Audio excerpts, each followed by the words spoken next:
first three pieces of property that I owned were all medical buildings. The first one was the one that we practiced in. So I think that one is especially important for a doctor to own your own building. There are so many advantages to doing that. Some of them include the tax ramifications that happen. You get depreciation. You own a business that could use write-offs for things that can be used for that business. But the biggest thing for a physician is if you own your own business, you own your own building, and you set the rent high, then you are transferring some of your W-2 type income into passive real estate income. And it gets taxed better than earned income.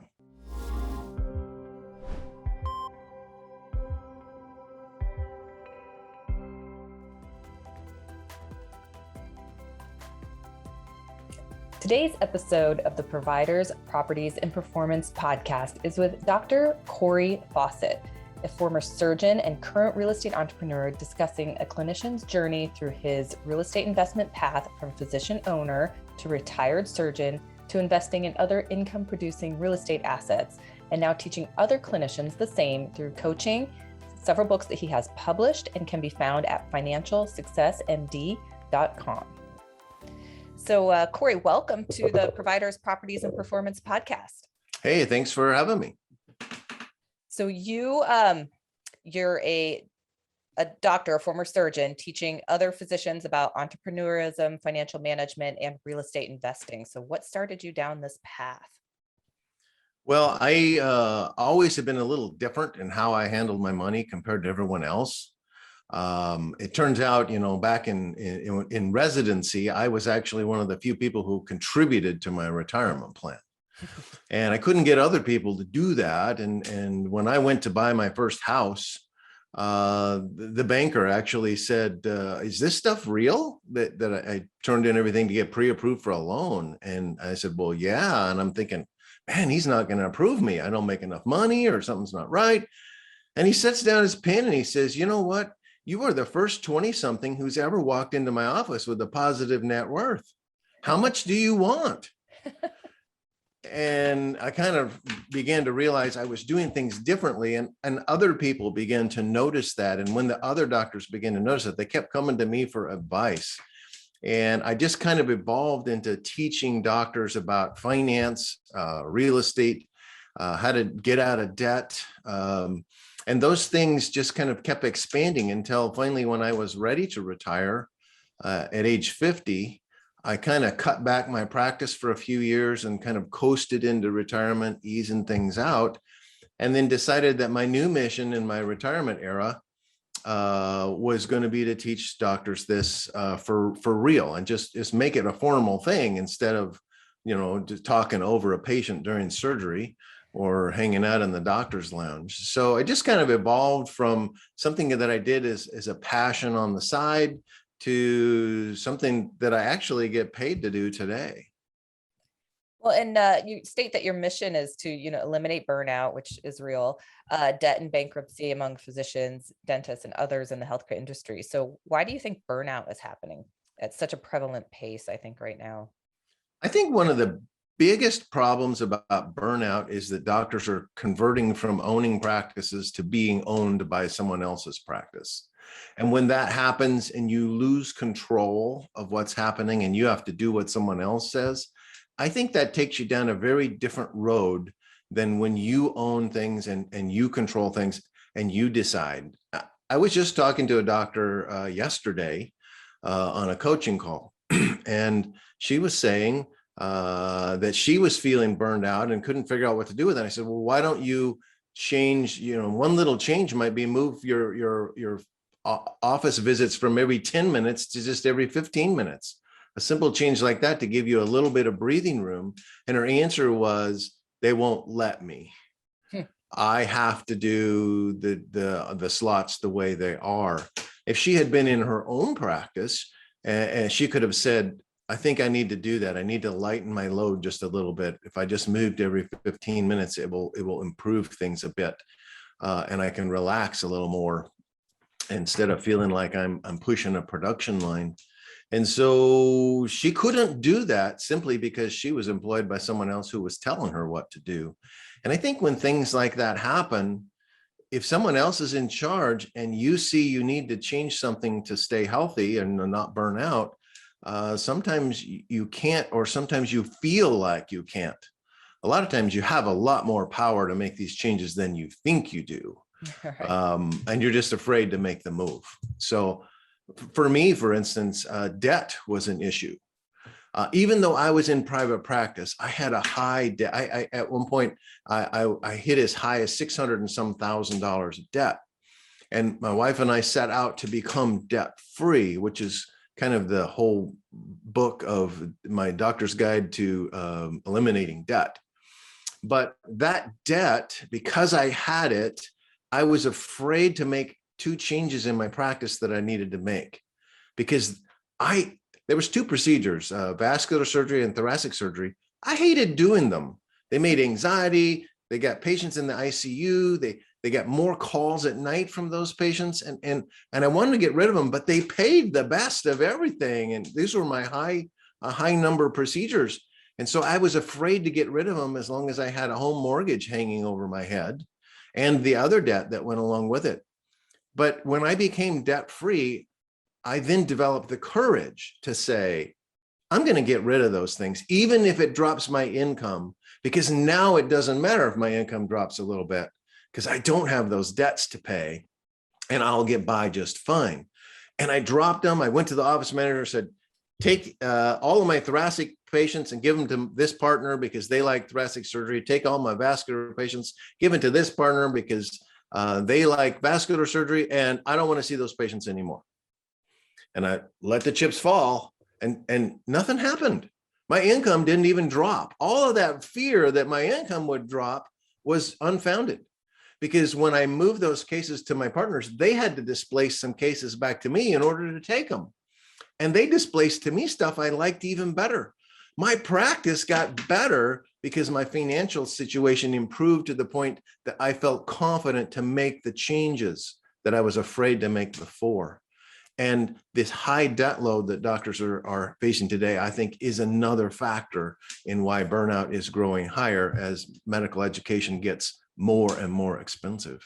Absolutely. And what do you think about, going back to doctors being employed versus unemployed, being able to make their own decisions?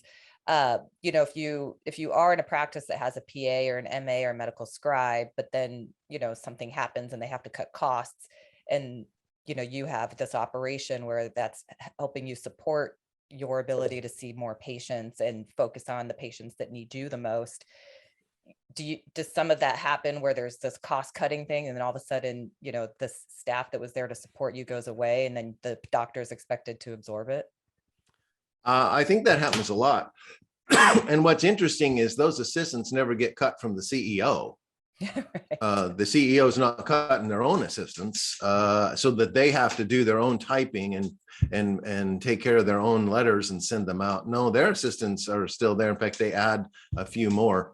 But the first thing that gets cut might be your assistant that's helping you get through the day, and they just figure, well, shoot, you can just do that yourself. You should just type your own notes or whatever it is.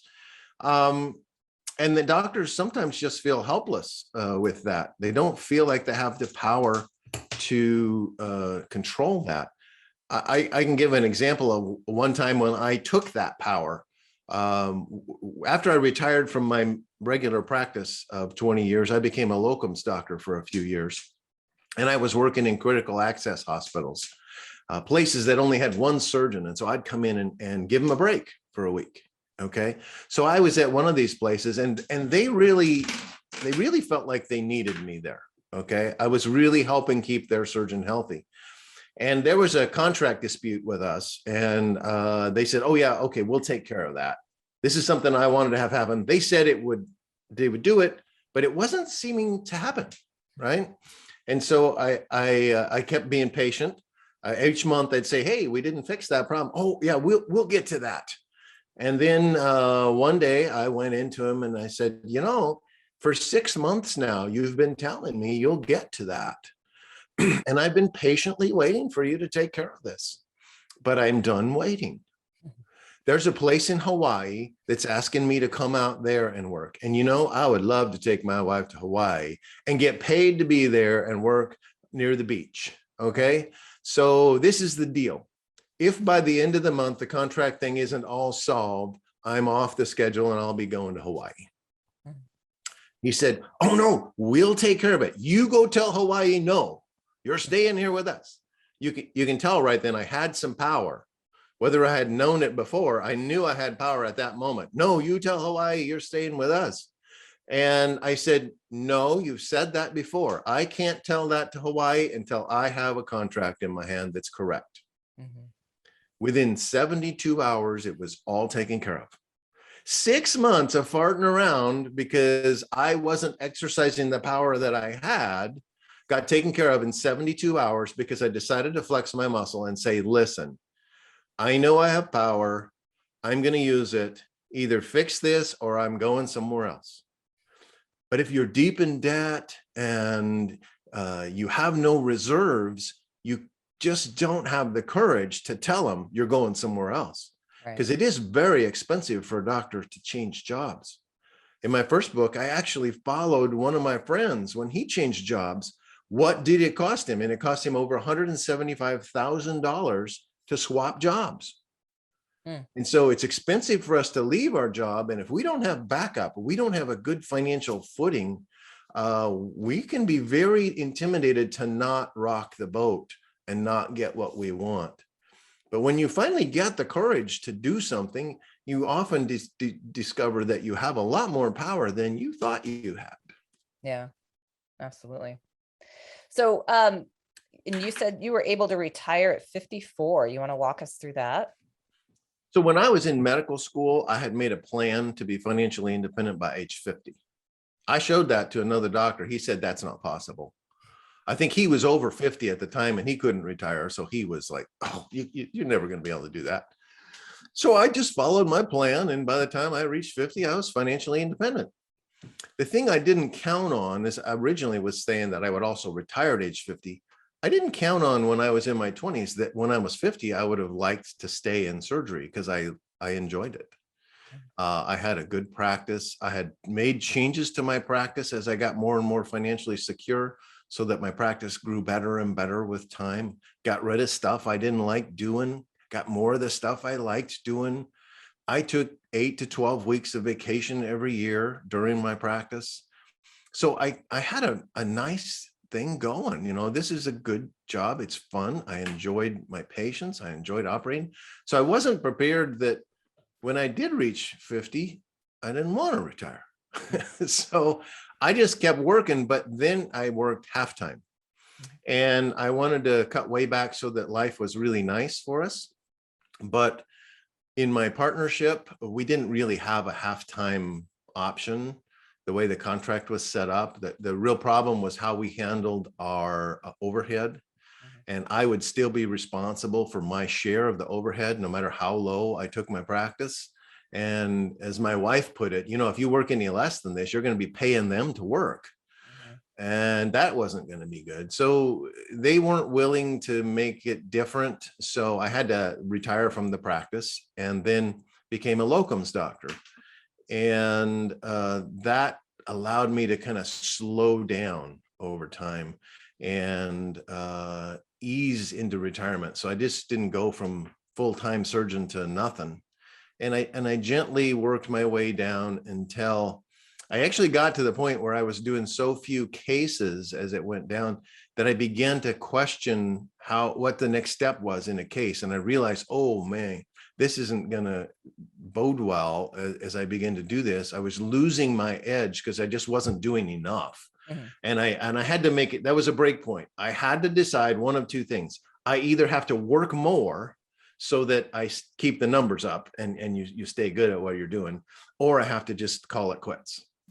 And at that point, I was ready to call it quits because I'd slowed down enough. And finally, I was able to let it go. And so then at 54, I saw my last patient. Well, in your book about teaching doctors about real estate investing, you talk about your success in investing in apartments. But my podcast is about, and my business is on healthcare real estate. So I wanted to pick your brain about what you think, about a practice or an entrepreneurial physician purchasing an income producing property that they also occupy space in, or that they just own for their own practice, but and they can either buy a property that's bigger than their practice and lease out the balance, or operate, just to have a build to suit type of situation, or buy a property that they operate their practice out of, in order to build equity, but basically investing in themselves by first investing in the real estate that they have a practice operating out of. So the interesting thing about my real estate book is I begin that book in my journey when my wife and I began buying our own investments. I actually skip the first 3 investments I have, which were physician properties that are owned in a partnership with other people. And I skipped that because that was a partnership thing. And I began my story usually at where I started to do it on my own and how you can do things on your own. But if we back up, the first 3 pieces of property that I owned were all medical buildings. The first one was the one that we practiced in. So I think that one is especially important for a doctor to own your own building. There are so many advantages to doing that. Some of them include the tax ramifications that happen.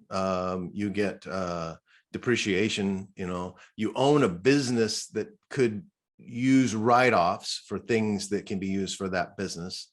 But the biggest thing for a physician is if you own your own business, you own your own building, and you set the rent high, then you are transferring some of your W-2 type income into passive real estate income.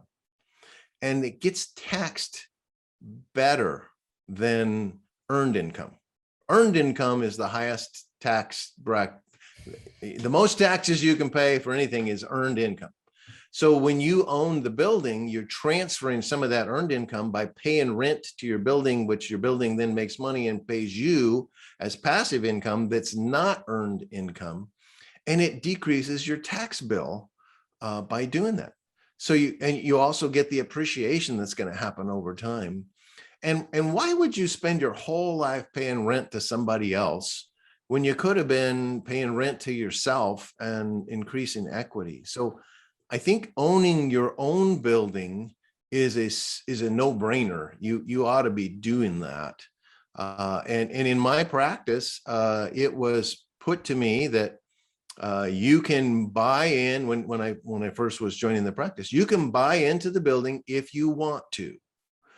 If you do it, you'll have all these advantages. If you don't want to buy into the building, that's fine, but you'll be paying us rent on the high end of the scale. Now, given that choice, either you can make money with us on this deal, or you can pay us money to live in this building that we own. It's a no-brainer. Of course, I'm going to become a partner in that deal. And that's the same way it is with any building you're in. Unfortunately, if you work for somebody else, like a big hospital, often they own that building and they don't want to share that ownership with you. And if they don't want to share that ownership with you, there must be money in it, or they'd be happy to share it with you. So that was the first one that I owned.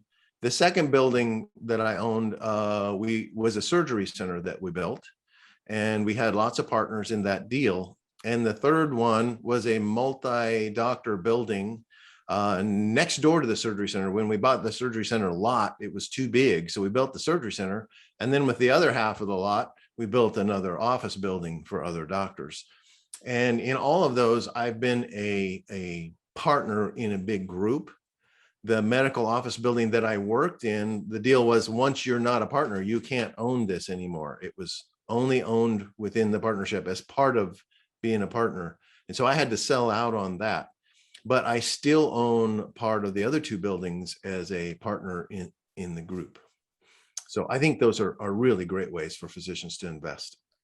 And do you think medical office properties, like the ones that you described, obviously the ones that you operate in or operate a practice out of, a surgery center, those are easy. But, if a physician is looking at a multi-tenant medical office building, they could kind of look at the practices in it and kind of understand how maybe the tenant mix might support their practice. Do you think it's easier for a clinician to look at the real estate and understand it versus, an apartment building or maybe a retail if they aren't familiar with that type of asset class? I think it's much easier. If you've never owned an apartment, that first one you're buying is pretty scary.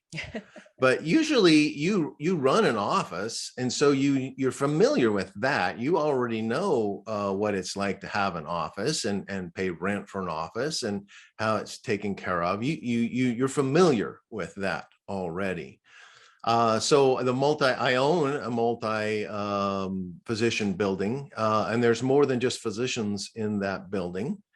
And I found that when you are a partner in that building, you definitely have a pull to refer to those people, because part of their success is tied to your success.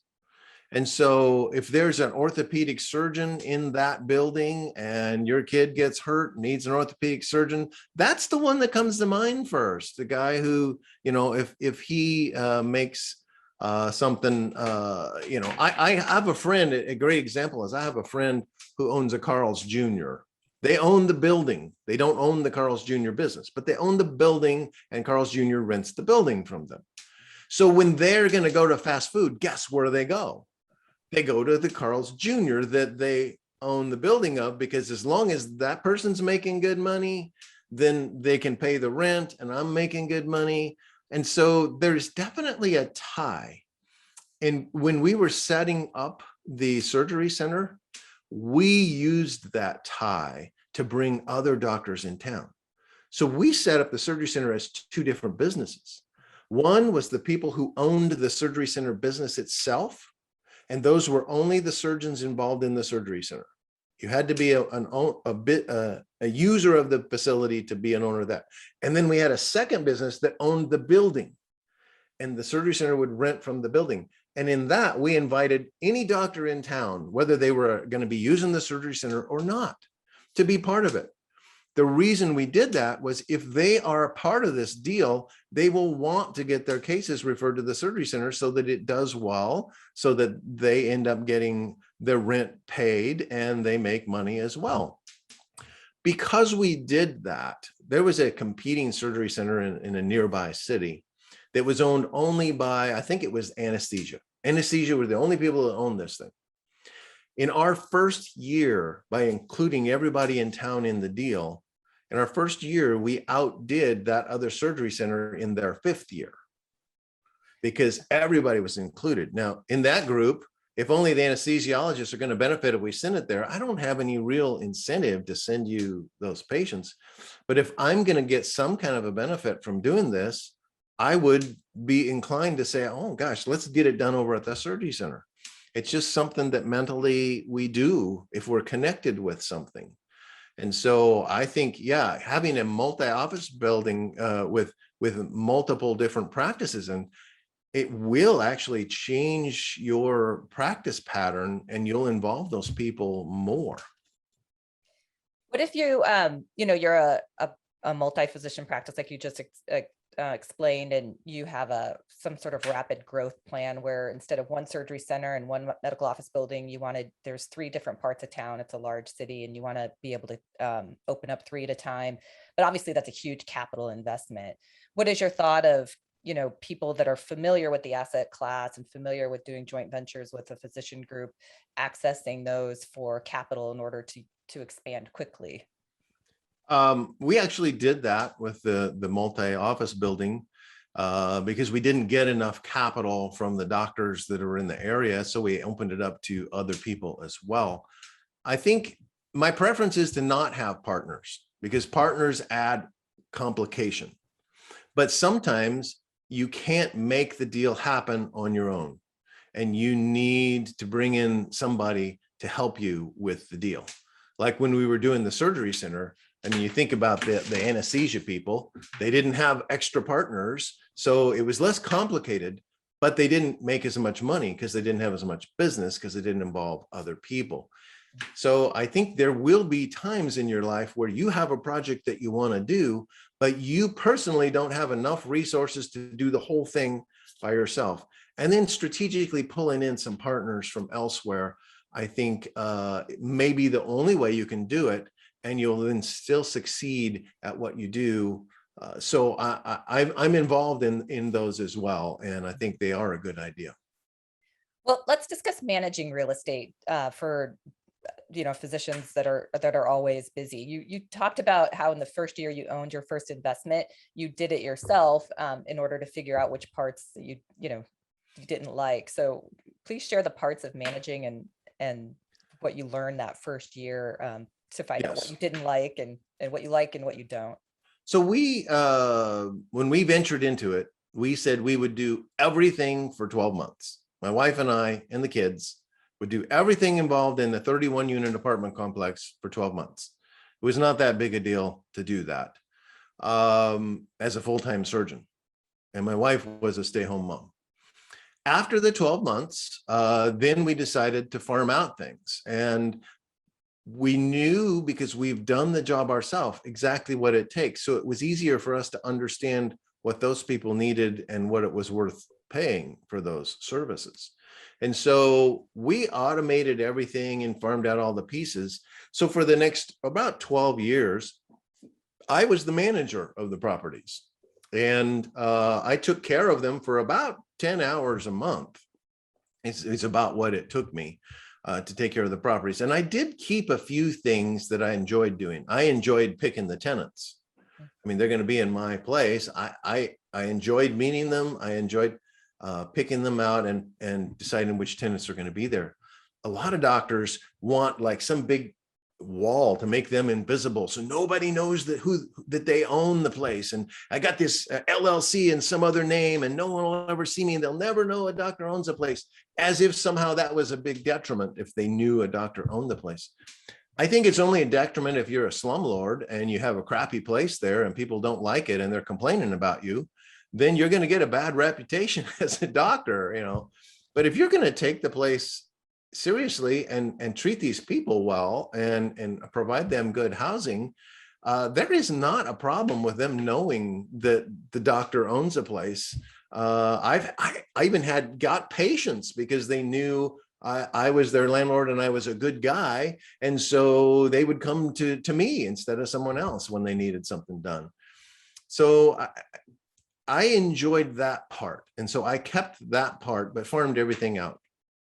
And people got to asking me so many times, how do you do that? How can you manage? It seems to me like managing one place feels like a second job to me. And you're managing 65 rental units and it's only 10 hours a month. How do you do that? I ended up developing a course on automating your real estate to keep answering that question instead of having to start over from scratch and tell somebody, okay, here's how I did it.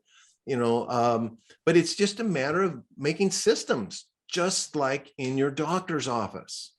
I like to tell the doctor, think about your own office, whether you're employed or you own the place. Do you answer the phone when the phone rings? If you need somebody scheduled for something, are you the one on the phone trying to figure out when that's going to happen? Are you on the phone with the insurance companies? Do you log the blood pressure into the chart? I mean, you don't do everything in your office. You have things automated. Everybody knows when someone walks in the door, this is what happens. Okay. So why is it when we suddenly get involved in a piece of real estate, we think that we have to do everything? I have to answer the phone. If there's a leak, they have to call me on my private cell phone line. You don't do that in your office. You don't give your patients out your private cell phone line and say, just call me if you have anything, your schedule doesn't work out or you have to change your appointment, just call me. Yeah, you don't do that in your office. So you shouldn't do that with any other business that you're involved in, including your real estate. You should be automating everything that can be automated. And then if there is a part you like doing, you can do that. So I did that for 12 years. But then I retired. My original plan would be when I retired, I would pick up more of those things and I would do more things instead of hiring them out. Like I'll do the painting instead of hiring a painter. I'll save me $2,000 every time we turn over a unit. And that was my plan. The problem was when I actually retired, we started traveling and we were gone more than 50% of the time. I did not feel comfortable being the manager of my property on a cruise ship off the coast of Brazil. That just didn't set right with me. It didn't feel like I could provide the service that was needed. And so I actually completely automated everything and turned everything over to a property manager. A time when I thought I would increase how much I was doing, I actually decreased how much I was doing to where now I do almost zero with the properties that I own. The property management company takes care of everything, and I can just tool around the world wherever I want. And I spent in 2019, I spent 2 months in Europe. We walked the Camino de Santiago with our backpacks, and 450 miles we walked with our phones on airplane mode.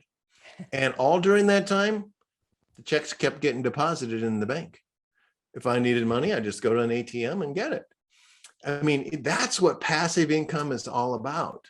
And if you can't learn to make money while you're walking across Spain, you're going to have to work forever. And so I think automating everything is the answer for you so that you can live a life and make money at the same time. So this has been great. And I'm going to move into the Q&A real quick, but I just have a question. Do you miss surgery at all? I was worried about that when I was going to retire. Was I going to miss it? 6 months later, was I going to be a doctor again and they're working? And no, I do not. I wrote a blog article about that. Will you miss surgery when you retire? And I did miss surgery for a few minutes when I was watching this one Hallmark movie about a doctor. And I was seeing the patient interaction. I says, I really missed that. And then my wife pointed out to me all the reasons why I retired, and then I was over with that. Right. So there was a few minutes there where I missed it. I do miss those interactions that we got with patients. I miss saving people's lives. That was kind of fun and exhilarating. But in the balance, I haven't missed it. I can't imagine going back to that life again as a trauma surgeon. That's pretty hectic life. And I enjoy this relaxed retirement kind now. So let's move into Q&A. What was your first job? Well, that's a hard question to answer. If we say job, the first time somebody specifically employed me as an employee, because before my first job, I was an entrepreneur and I ran a lot of businesses as a teenager. I owned a rock and roll band. I was the manager, lead guitar player, and singer in a rock band, and we made lots of money as teenagers. Back in the 70s, I remember digging up a book just recently, and I found my ledger from the 70s. And us teenagers, we weren't old enough to drive. My dad had to drive us to gigs. We made $20,000 back in the 70s as kids, so, and I was mowing lawns and I was teaching piano lessons and so I was doing all these things. And then it came time for me to actually make some money as an employee. And the very first job I got was to be a bellman at a local Red Lion hotel. I had just graduated from high school and I was about to go to college. I needed to earn some more money. So I actually just walked through town, stopping at every single place saying, I'm looking for a job. I'm looking for a job, I'm looking for a job. And I walked into this place and the guy said, what kind of job would you like? And I said, any job you got. I just want to earn some money. And he said, I said, I'll even wash dishes. Doesn't matter. He says, you don't seem like the dishwasher kind to me. You seem like you should be my bellman. You want to do that? I never heard of a bellman before. I said, sure. I don't know what it is, but I said, sure, I'll do that. And so he actually made a quick call while I'm sitting there. He called his bellman in, I don't remember the guy's name, but he says, Bob, you're fired. Give me your uniform. And he took the uniform. My eyes are like, whoa. And he handed it to me. He says, you're the bellman now. And that was my first introduction to what it's like to be owned by somebody else. Because that other guy, he just because he found somebody he liked better, he just called the guy in and said, "You're fired. Goodbye." And that was my first job. Wow. What else could you see yourself ever doing for a living? There were two other branch points during my life. I almost quit medical school. At the end of my second year of medical school, I recorded an album of my original music, and I had a decision to make. Then it was very clear to me that medicine required full time, and music would require full time. I can't part time do both. And I had to make a decision. So I decided that I'd play music for fun, and I went for medicine. And before that, in college, there was another branch point. It was just before the Macintosh computer got introduced, and I was at school in Stanford, where I was right in Silicon Valley, right when the whole thing was going to balloon up. And I was doing computer programming classes, and the guy who ran the class kind of said, "You are a natural at computer programming. Why don't we get you lined up, to be doing this for a living?" And I said, "No, I wanted to be a doctor." And he says, "Oh, what a waste. Anybody who can get good grades can be a doctor, but not everybody can program like you." And so, I always wonder what would have happened if I had jumped ship from my medical idea and gotten into computer programming right as Microsoft and Apple were beginning to take place. I wonder where I would have been today if I had been, Apple's computer programmer. So those were the two things that happened. And today I'm actually retired from medicine. I'm going back to music. So I'm learning piano bar sets, and I'm going to be playing at restaurants and maybe on cruise ships and stuff like that, just for fun, because I love to play music. Wonderful. What or who are you reading or listening to right now for news, information, or inspiration? I read a lot. Probably between 50 and 70 books a year. And it's funny what I read. When we first retired, we realized, we're going to be reading a lot. So we were going to garage sales and buying books, because I could buy a whole box of books for 25 cents or $1. So I've got this attic full of books now. I kind of overdid it. And so when I kind of go back and forth between a self-help kind of book to learn something to make me better, and a book that is just for fun, just a novel. So I love, science fiction, fantasy type novels. And so I'll go kind of back and forth between those. And I'm right in the middle of Men Are From Mars and Women Are From Venus, to a book I had read in the past, just to remember some relationship things to keep my relationship alive as well. Oh, that's nice. What is one thing you do every day for healthy self-care?